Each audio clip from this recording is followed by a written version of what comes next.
I've muttered, your life will only go well if you in wisdom or lovers. If you're in love with wisdom, come inside. Come inside, come inside. The truth will surely rescue you and I. You and I, you and I. If you're in love with wisdom, come inside. Come inside, come inside. The truth will surely rescue you and I. Alright, good afternoon. You are listening to For the Love of Wisdom, where philosophy meets the streets. And this is your host, JC Johnson. We are live here on North Coast Underground, and we're at the top of the 5 o'clock hour right now. Today we are discussing the wisdom of equity, right? So we're talking about how to treat people justly, how to treat people fairly, and everything that we do, right? So we're going to get more on that after this. You don't want to go anywhere. We're on North Coast Underground. If you're in love with wisdom, come inside. Come inside. Hey, what's going on, Wisdom family? Each week on For the Love of Wisdom, we promote a new and free audiobook that we believe you will benefit from and become wiser by listening to. On today's show, we're talking about the wisdom of equity. And so, the recommended book for this week is Can American Capitalism Survive? By Stephen Pearlstein. This book explains how our economic system gradually has undermined our sense of community by glorifying greed rather than fairness. To download this free book today, just visit audibletrial.com/lovewisdom. audibletrial.com/lovewisdom. All right, welcome back. You're listening to For the Love of Wisdom. This is your host, JC Johnson. And, today we are talking about equity.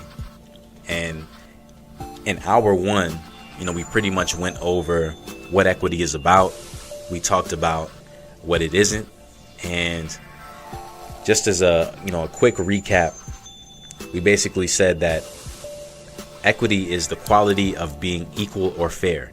It's about being impartial. It's about showing kindness, demonstrating equal rights. It's about symmetry, really, when you think of equity. It's about being even, about being just. So if you missed hour one, you can always listen to past episodes on iTunes, TuneIn Radio, Stitcher, Google Play Music, or if you have an Amazon Alexa enabled device, you can just say, Alexa, play For the Love of Wisdom, and you'll be able to hear the show that way. So you can always stay up with what's going on. And right now I'm about to go live for a little bit on Instagram, so if you want to join in on the conversation on there, you definitely can. You can hit me up on Instagram. You can find me on One Plan Media. All right, so that's One Plan Media. That's the Instagram handle, and I'll be on there in just a second. So right now, basically, we're talking about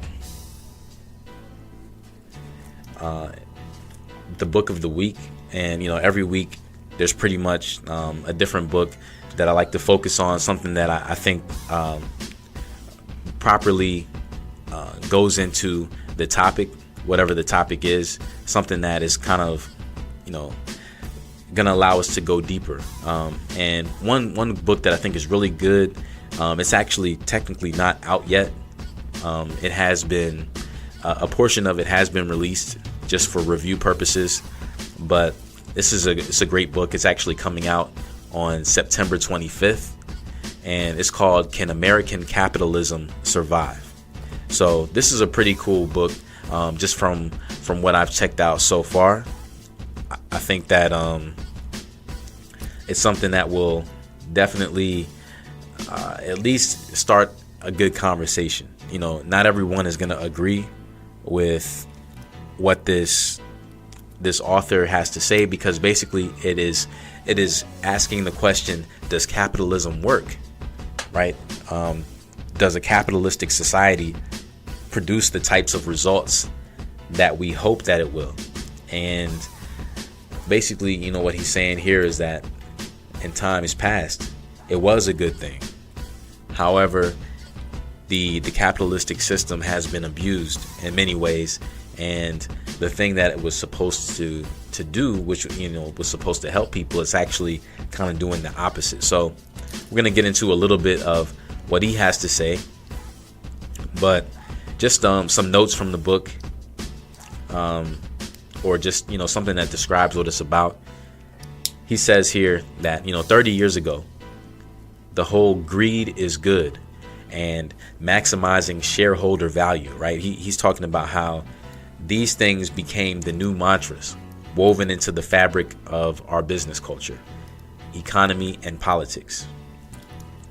So he said, although around the world, free market capitalism has lifted more than 1 billion people from poverty, in the United States, most of the benefits of economic growth have been captured by the richest 10%, along with providing justification for squeezing workers, cheating customers, avoiding taxes, and leaving communities in the lurch.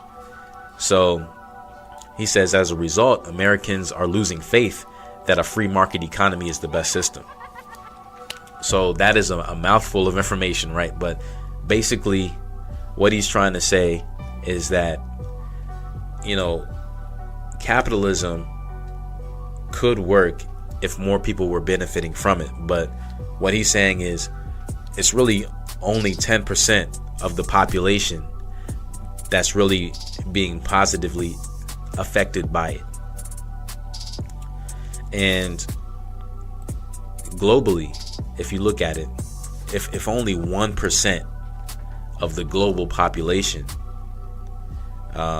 is at the top, then that's not really fair or equal across the board. Now, I'm not saying that people shouldn't become wealthy or shouldn't have that opportunity, because I think that people should have that opportunity. I don't personally disagree with capitalism, but I think that the problem is that there's not enough incentive for the 1%, or in this case in the US, the 10%, to help the rest of the population to achieve that same success, or at least something similar. So, I'm not one of those people that says, the rich should be punished. But at the same time, I do think that if you know how to get to a certain place, then you should educate those around you. And, I think that, the most successful people, honestly, they're people who know that if they help others to achieve, it's only going to make them more successful anyway. So that's something that we talked about last week when we were talking about generosity, right? So a person who is, scared, they're going to say, well, I don't want to, share my secrets with people. I don't want anyone else to know how I achieve this level of success, because then they'll become my competition. But, real, smart business people will say, the more people I help, the more successful I'll become. And so that's why, when people put out like certain books about, let's just say, how to accomplish a certain thing, or how to achieve a certain level of success, or, how to make a particular impact in their sector or whatever. And it's something that people find helpful, and it's something that actually makes people successful. They'll go out and tell everyone about it. So instead of these people becoming their competition, really all it does is help to promote their brand. It helps to make people consider this person more legit, right? So there's really no downside to being generous. There's no downside to treating people fairly by giving them information, because ultimately it will help you. But one thing he said in here, well, at least this is the publisher's note. It says, Stephen Pearlstein, who wrote this book, he basically chronicles our descent and challenges the theories being taught in business schools and exercised in boardrooms around the country.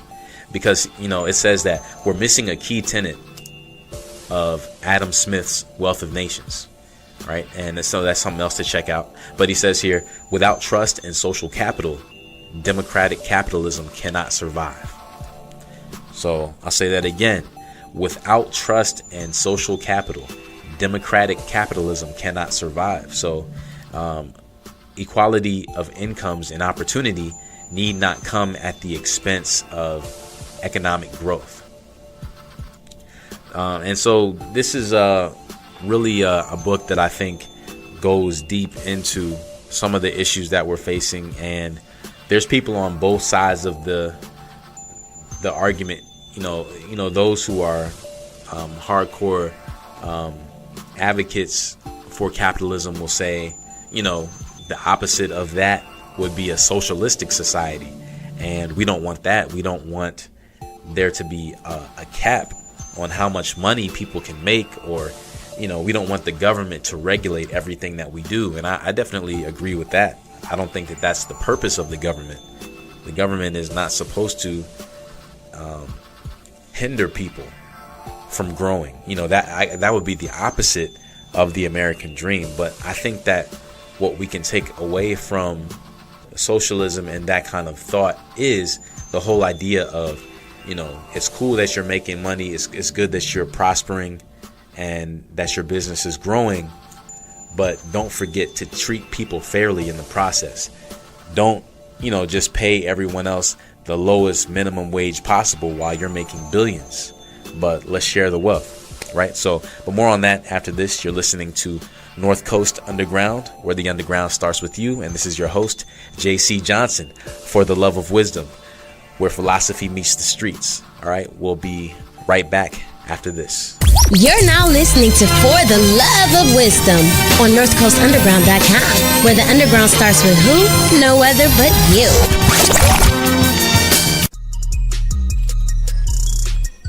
All right, welcome back. This is JC Johnson for the love of wisdom, where philosophy meets the streets. All right, and today we're talking about the wisdom of equity. All right, and before the break, we were taking a look at a book by Stephen Pearlstein, and it's called Can American Capitalism Survive? And I think that this is a really insightful book. It's pretty weighty. It's not necessarily a bedtime story for the kids type of thing, but I think that there's a lot of things here that actually are good to share with your children, of course, in a way that they can understand.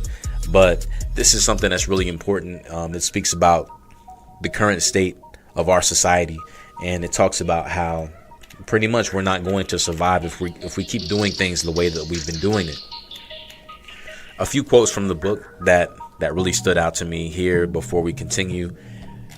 One is, he said, it was only 25 years ago that the world was celebrating the triumph of American capitalism. After a long Cold War, communism had been vanquished and discredited, with China, Russia, and Eastern Europe seemingly rushing to embrace the market system.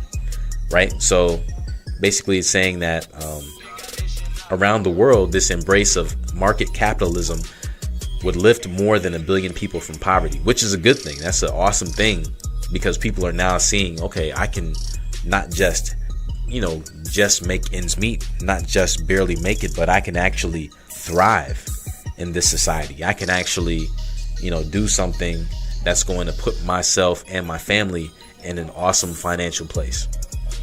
So capitalism has done a lot of good. So here are some of the issues. It says, in the years since, however, confidence in the superiority of the American system has badly eroded.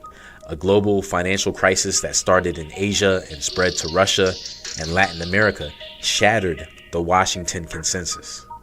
Americans have lived through the bursting of 2 financial bubbles, struggled through 2 serious recessions, and toiled through several decades in which almost all of the benefits of economic growth have been captured by the richest 10% of households. And that's the whole issue here that he's talking about. It's not that making money is bad or becoming wealthy is bad. It's a good thing. However, what he's saying is that when only 10% of the population are actually attaining this, then it really becomes counterproductive, right? Because how does that help the rest of society if not everyone is benefiting? And again, there are people on the other side of the argument of capitalism, people who are advocates of socialism, who would say that the government needs to put regulations on how much money a person can make, or the way that people are taxed, in order to make things more fair. But the thing with that is, if somebody is a legitimate business person, somebody, put in the hard work to grow their business and get to the place where they are able to achieve a mass amount of wealth, then, they shouldn't be punished for that, right? They shouldn't be punished for becoming successful.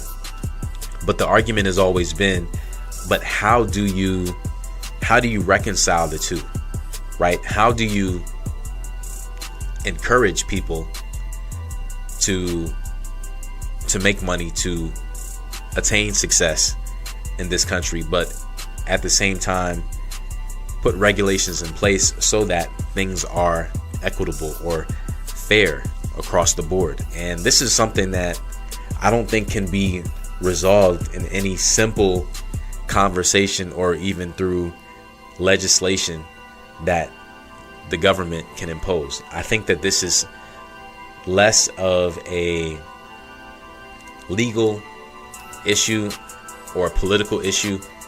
Honestly, I think it's more of a moral issue, right? Because if a person is a billionaire and, someone who lives 5 blocks away from them is below the poverty line,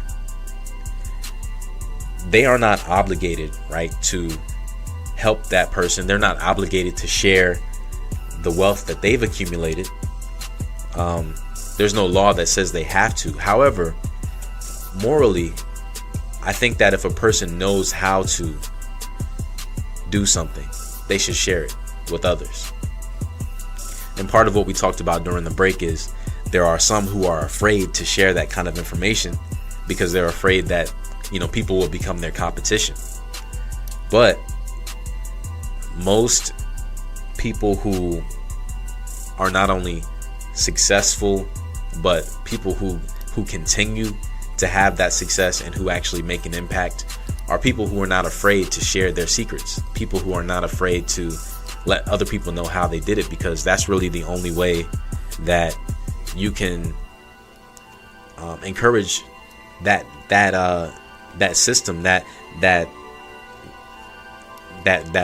realm, that area that you're working in, right? Because one day you're going to either get too old or you're going to pass away, and if you're the only one that knows how to do something, then that industry will fail, right? But if you teach other people how to do what you're doing, it's only going to increase that particular sector. It's only going to increase the economy. It's going to make things better.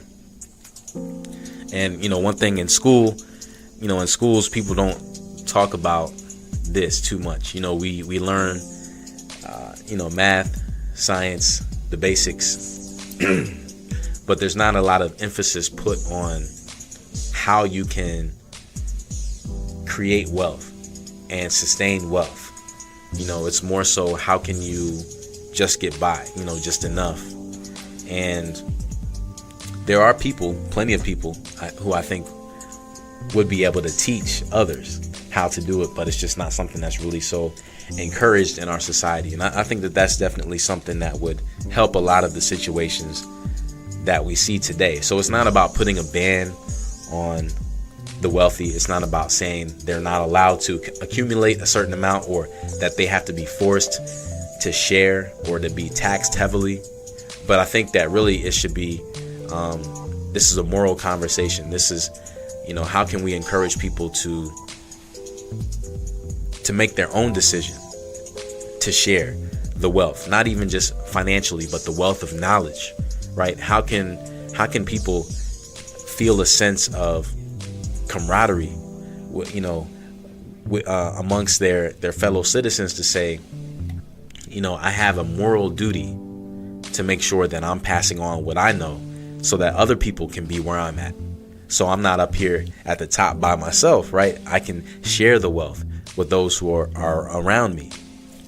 So I think that that's really the thing. So a couple quotes from some noteworthy people here when it comes to equity that I think are pretty good. The first one is from H. Jackson Brown Jr., and he said, "Live so that when your children think of fairness, caring, and integrity, they think of you."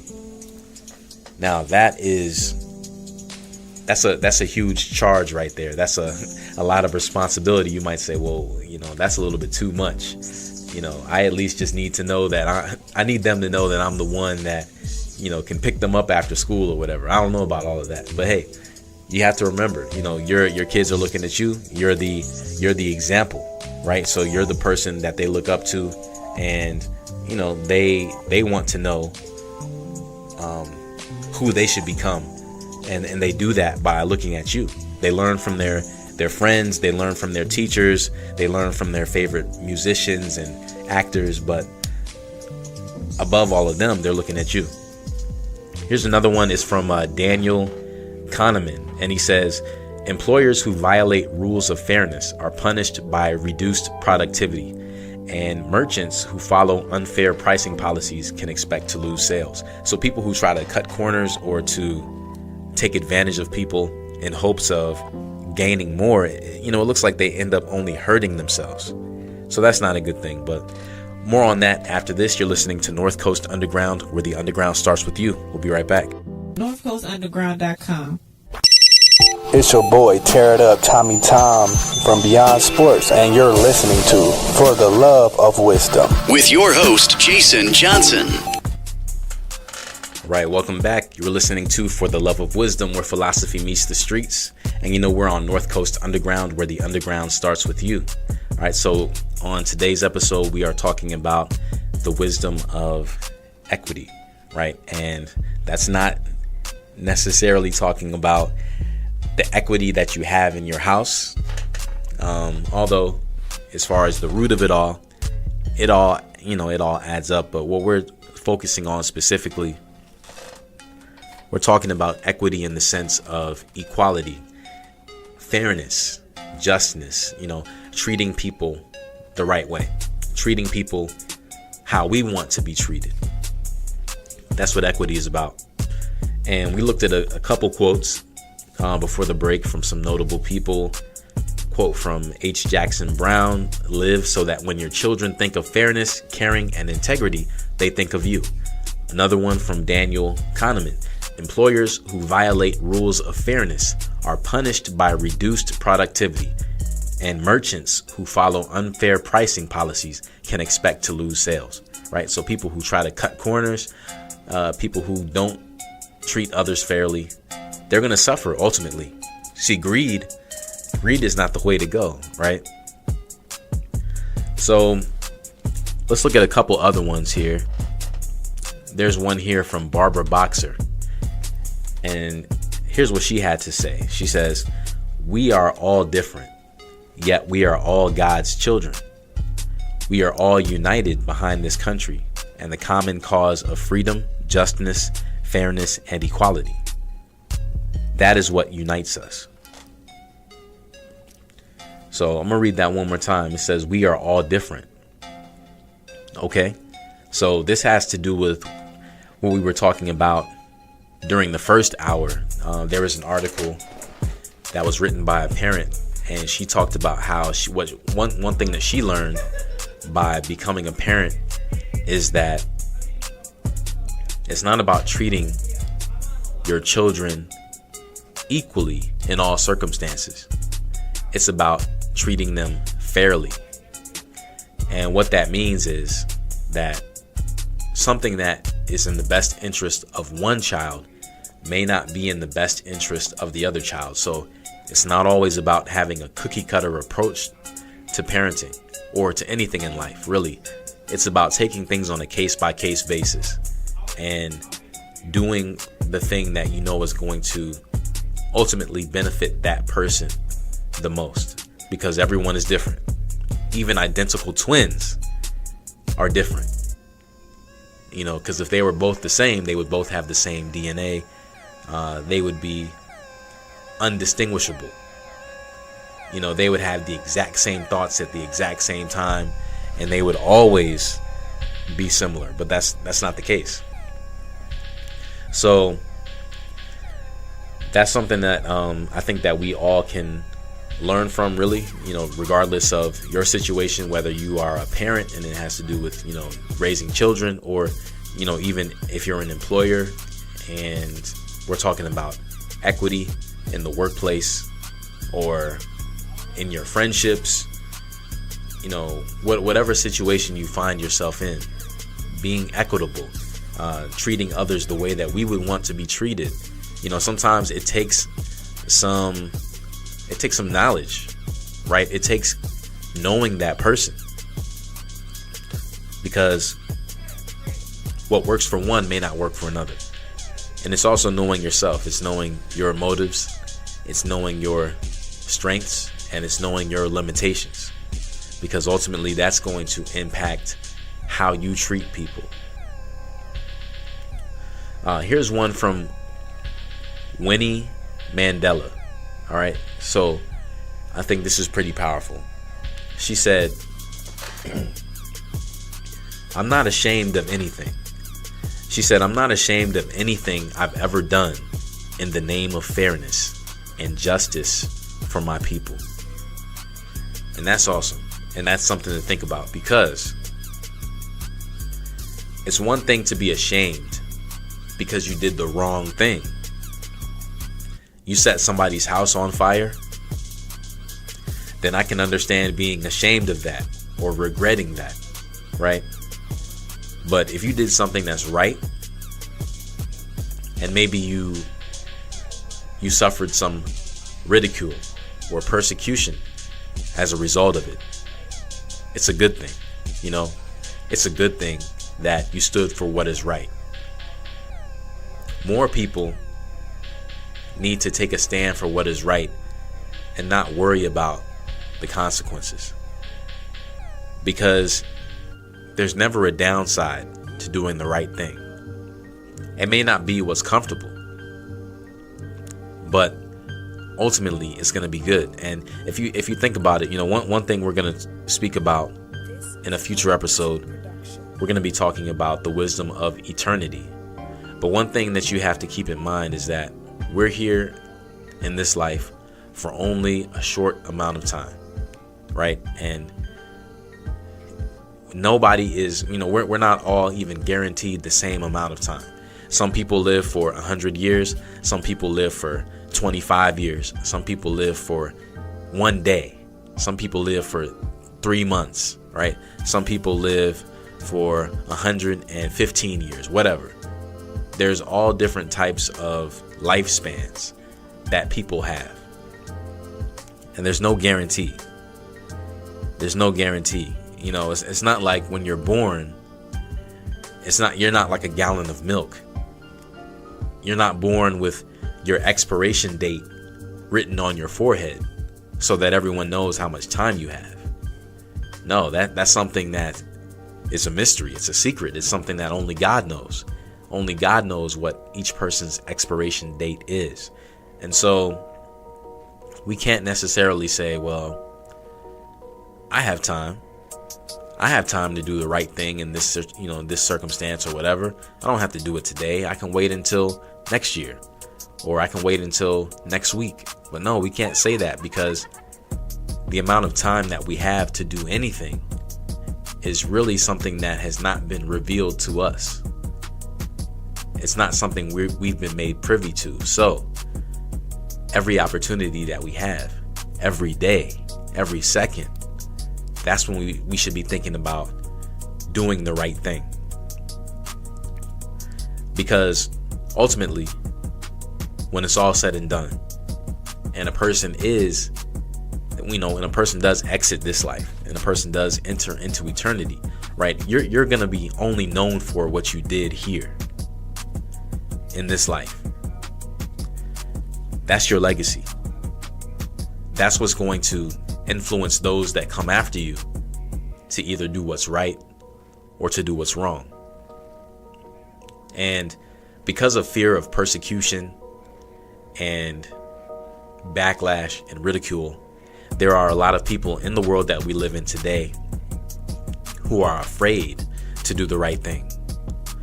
And sometimes it's not even because of persecution. Sometimes they're afraid of doing the right thing because they feel like it's not profitable to them, right? So they say, well, hey, nobody's gonna know if I steal this $100 from this person or whatever, right? So they figure, why not do it?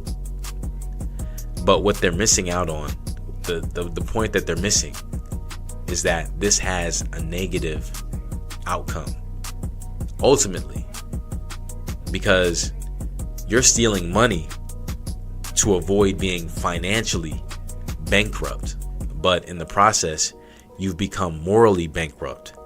You've become intellectually bankrupt, spiritually bankrupt. So what good is that money if your soul is suffering, if your soul is not rich? But more on that after this. You're listening to North Coast Underground, where the underground starts with you. Hey everybody, you're listening to For the Love of Wisdom, where philosophy meets the streets. With your host, Jason Johnson. All right, welcome back. You're listening to For the Love of Wisdom, where philosophy meets the streets. And of course, you know we're on North Coast Underground, where the underground starts with you. Also, we're on Instagram Live right now. If you want to tune in, leave your 2 cents, just go to One Plan Media, and that's on Instagram. All right, so today, since we're talking about the wisdom of equity, and as we're getting ready to conclude for the afternoon, I'd like to just take a look at what we've gone over so far. Basically, we're talking about equity in the sense of treating people fairly, doing what's right. And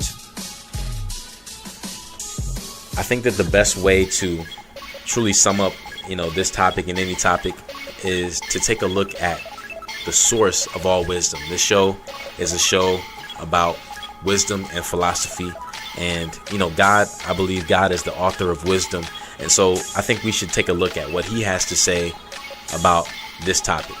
Now, if we, at the beginning of the show, we looked at what Jesus said, when he talked about basically doing to others what you want people to do to you or for you. In James chapter 2, verses 1 through 5, it says something here that I think is equally helpful. And it says, don't treat some people better than others. Suppose someone comes into your meeting wearing very nice clothes and a gold ring. At the same time, a poor person comes in wearing old, dirty clothes, and you show special attention to the person wearing nice clothes. So you say, sit here in this good seat. But you say to the poor person, hey, stand there, or sit on the floor by our feet. Doesn't this show that you think that some people are more important than others? So you set yourself up as judges, and judges who make bad decisions. So, basically, what this is saying right here, and join right now on Instagram Live by Steel Strong, HWF. What's going on? But what this is saying here basically is that, when you treat a person better than another person based on their socioeconomic status, or because of the type of clothing that they're wearing, or because of any superficial reason, basically what you're saying is that you are judging that one person's worth is greater than another person's worth. And really, we can't do that as fellow human beings. We can't do that. We can't ascribe worth to people, because all of us have the equal amount of worth. So let's go on and look at what a couple other passages of scripture have to say on this topic. In Proverbs chapter 11, verses 24 and 25, it says that some people give freely and gain more, while others refuse to give and they end up with less. That's something to think about, right? It says, give freely and you will profit. Help others and you will gain more for yourself. So in the grand scheme of things, what this is saying is being a hoarder is not something that's helpful. A person who tries to hold back out of fear of not having enough for themselves is saying that they're missing the whole point. Because it's the whole law of reaping and sowing and reaping, right? What you give out is what is going to come back to you. That's just the way that this world works. That's the way that everything works. That's the way that agriculture works. That's the way that relationships work. Everything follows the same principle, and this principle was set in motion by God, and he's the one who created people, and he's the one who really created the resources for us to be able to use in this life. And if you feel like you're going to gain by keeping more for yourself, then ultimately you're not going to gain at the end of it, because you're going to be by yourself, for one, and two, you never know when someone else may need to help you, right? So you might think that you're good right now. You say, well, I don't have any struggles, I don't have any issues, I don't need to help anybody else. But one day that time is going to come where you do have to help somebody else, and or someone is going to need to help you. And if you have a reputation of never giving but only receiving, then that's not a favorable situation for you in the grand scheme of things, right? So it's just something to keep in mind. A couple more here. Romans chapter 2 verses 9 through 11, it says that God will give trouble and suffering to everyone who does evil, but he will give glory, honor, and peace to everyone who does good. It says that God judges everyone the same. It doesn't matter who they are. And this is something important to remember. God is impartial.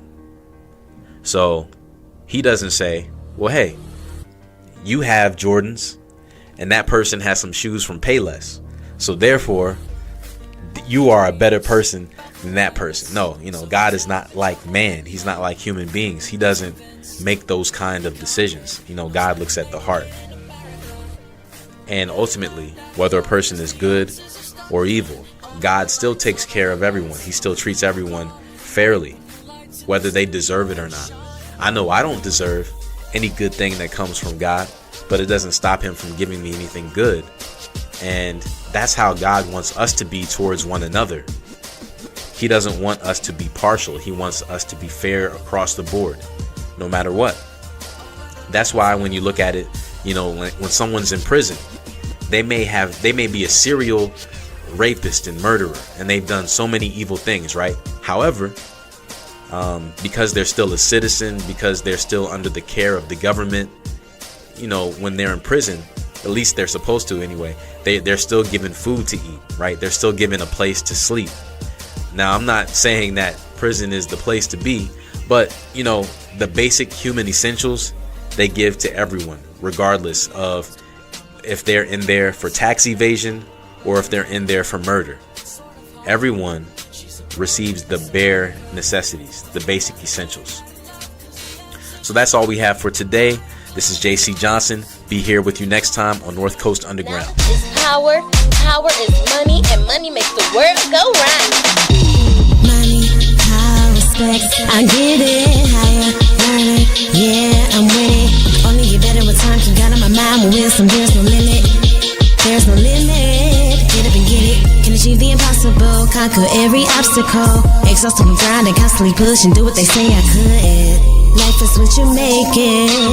Knowledge is power, don't let them take it. If you're in love with wisdom, come inside. Come inside.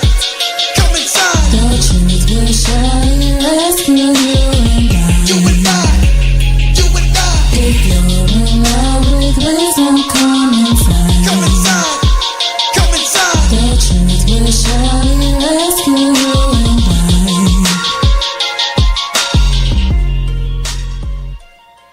This has been a presentation of the Ohio Media School.